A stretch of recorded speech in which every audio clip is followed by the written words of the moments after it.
Welcome to this edition of Healthy Habits. I'm your host, Amy Davis. Today I'm at Holly Park in El Segundo with our guest, Lori Steele of Steele Yoga. And today Lori is going to teach us some simple poses that help support a healthy back. Lori, could you first start by explaining why it's so important for us to have a healthy, sturdy back? Well, a low back pain is actually one of the most common complaints that Americans have. So whether you're sitting at your desk all day or if you are a highly trained athlete, your low back actually takes the brunt of everything that you do. So we're going to go through some poses today that help to release some pressure there and also help strengthen your low back and your core. So when you have a healthy back, you have a happy you. Great. Well, what's the first pose you're going to have us do today? Well, we're going to start on our backs. So just lying down. We're going to work right now a little hip flexor stretch and start actually releasing some of our shoulders as well. So legs straight out in front of you, lying all the way down on your back.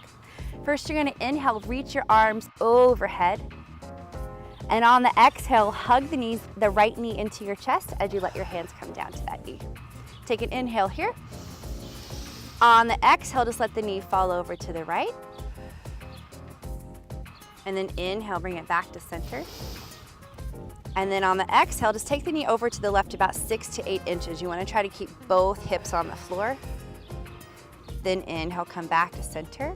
Take your hands behind your thigh, reach the foot straight up towards the ceiling, stretch it up, then bend the knee back down, place the right foot alongside the left. And we'll take that to the other side.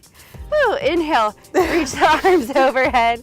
Exhale, hug the knees into the chest.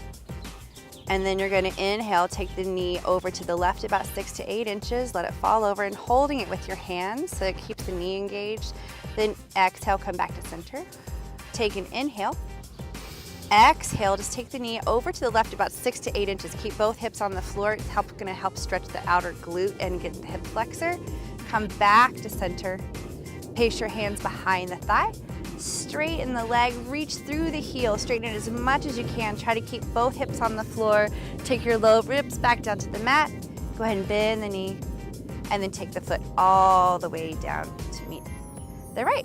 So you want to do that pose about 4 or 5 times on each side. Okay. So while you're guiding that knee over, you want to make sure that you're holding on to it, and you use it just like 6 to 8 inches this side, 6 to 8 inches this side. So it's really helping to release the hip flexor, which sometimes when we have low back pain, it's because our hips are really tight. Mm-hmm. Okay. Okay, so next one, we're going to come onto our hands and knees. Okay.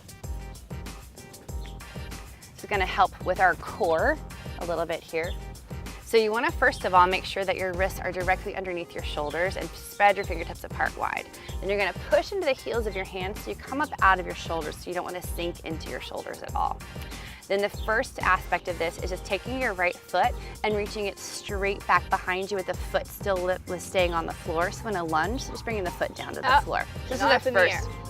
This is the first one. So we've got three different modifications here. All right. So this is the first one you want to work on. So pushing into the floor, pull the navel in towards the spine. Now push the right heel back and pull the left hip back so you start to feel your core engage and a little bit of relaxing in that front right groin. Next step would just to lift the right foot up off of the floor.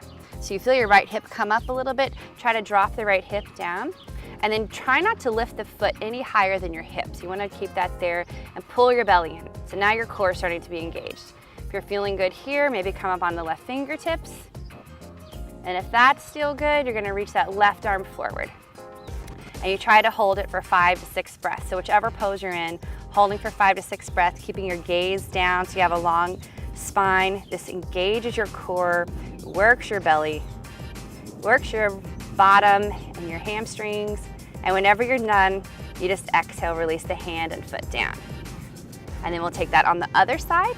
Right. So pressing into the hands so you come up out of the shoulders. Just slide that left foot back so keep the ball of the foot on the floor. From here, pushing into the heel of the foot, pull the right hip back and then engage the core. So pull your navel in toward your spine. So as you now lift that left leg up, try not to move your belly. So you want to try to keep your pelvis stable and keep it even with the floor. And then you can come up on the fingertips. So it's all about keeping your belly nice and strong, keeping everything engaged and reaching forward. Maybe 5 to 6 breaths here, and then release it down. And then if you're doing the full pose, you'll just inhale, bring the foot and the hand together at the same time and hold it for 5 to 6 breaths. And when that's held, you just release it down. Stabilize and neutralize your hips with the floor, pull the belly in, and then try to just reach again. Opposite hand to opposite foot, and holding 5 to 6 breaths. Yep, so that balance. Harder than it looks. Yeah. And then come all the way down. Great. So that one's really about strengthening your core, and you realize that you need to use that to keep everything stable, and it's gonna also help even out any pressure that's in your low back. Next one, we're gonna get onto the floor, laying all the way down into our bellies. This next pose is called Locust. So what this one does is it actually strengthens our low back. So now we're gonna work those muscles. A lot of times when we have back pain, we tend to just stretch, but we need to actually strengthen them because we have back pain because they might be weak. So we're gonna bring your head all the way down to the mat and turn your palms down towards the floor. You might not be able to see me, so just listen. So you're going to imagine that your right leg is a little bit stronger or longer than your left, so reach the right toes back as far as you can. Now lift the right leg up off of the floor.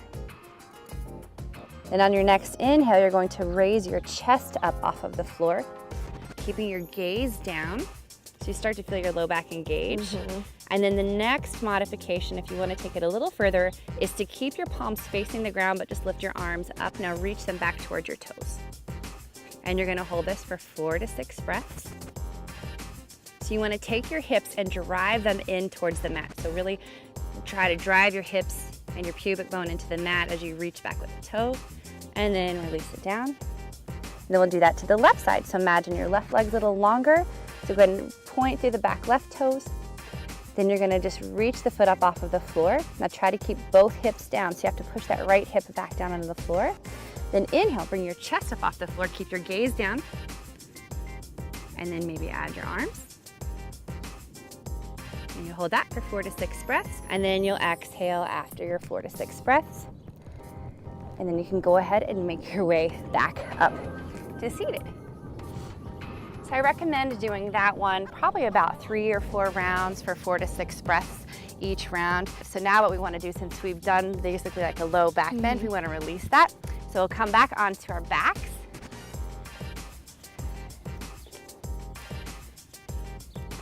And you're just going to bring your hands behind your thighs and then let your knees be bent, and then just let your arms be straight and relax your legs and your feet. You're just going to take an inhale. Exhale, just pull the knees into the chest.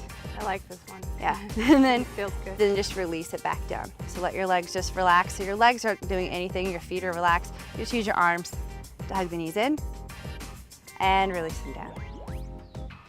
Release, pull them in. And now you can do this about 8 times, 80 times, however long you want. Not only does this help kind of release your low back, it also is great for depression, anxiety. So, and then whenever you're done, my favorite thing to do is just rock myself front and back until I rock all the way up to seated. And there you go. Well, thank you so much, Lori. I feel stronger and looser already in my back. I really felt the actual low back engage in some of those. It was actually much harder than I thought, but it felt like much release. Oh, good. So I think that's going to be a great thing for many of us to apply in our daily lives, especially with so many people suffering from low back pain. Yeah, and actually on my YouTube channel, Electroga TV, I have a full 45-minute sequence that covers your entire back, helping to strengthen all aspects from your cervical spine all the way to your low back, and some core exercises as well. Great, I'll have to check that out. You can find it on YouTube. Thank you so much, Lori. Oh, you're welcome. That's going to do it for this edition of Healthy Habits. Until next time, namaste.